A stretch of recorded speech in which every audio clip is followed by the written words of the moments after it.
দিল্লিতে আরএসএস এর ঝাঁ চকচকে সদর দপ্তর প্রায় 4 একর জুড়ে তৈরি হচ্ছে 150 কোটি টাকার ভবন। বিজেপির সদর দপ্তরের চেয়েও বেশি নজর কাড়া আরএসএস এর ভবন। সূত্রে খবর, চলতি মাসের 19 তারিখ এই ভবনে কার্যকর্তা মিলন আয়োজন করবেন আরএসএস প্রধান মোহন ভাগবত। দিন কয়েক আগেই দিল্লির বিধানসভা নির্বাচন জিতেছে গেরুয়া শিবির। তারপরেই প্রকাশ্যে এসেছে দিল্লিতে গড়ে ওঠা আরএসএস এর নতুন সদর দফতরের ঝলক। প্রায় 4 একর জুড়ে 150 কোটি টাকার ভবন। দিল্লিতে আরএসএস এর ঝাঁ চকচকে সদর দফতর। দীনদয়াল উপাধ্যায় মার্গে অবস্থিত বিজেপির সদর দফতরও যেন এই প্রাসাদের সামনে কিছুই না। নতুন ভবন তৈরিতে খরচ হয়েছে প্রায় 150 কোটি টাকা। 3.75 একর জায়গা জুড়ে তৈরি হয়েছে ভবন। রয়েছে 3টি বহুতল।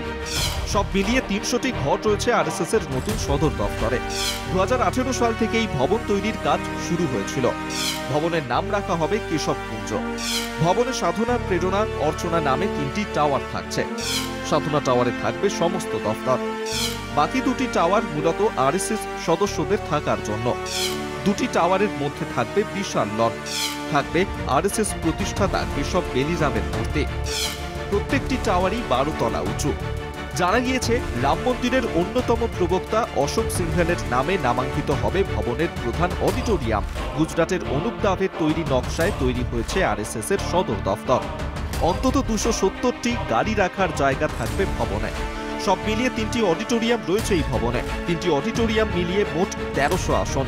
5 শয্যার হাসপাতালও রয়েছে ভবনের অন্দরে। সূত্রের খবর, জানা গিয়েছে আরএসএস এর সদর দফতরে থাকা ডিসপেন্সারি থেকে পরিষেবা পাবেন আমজনতাও।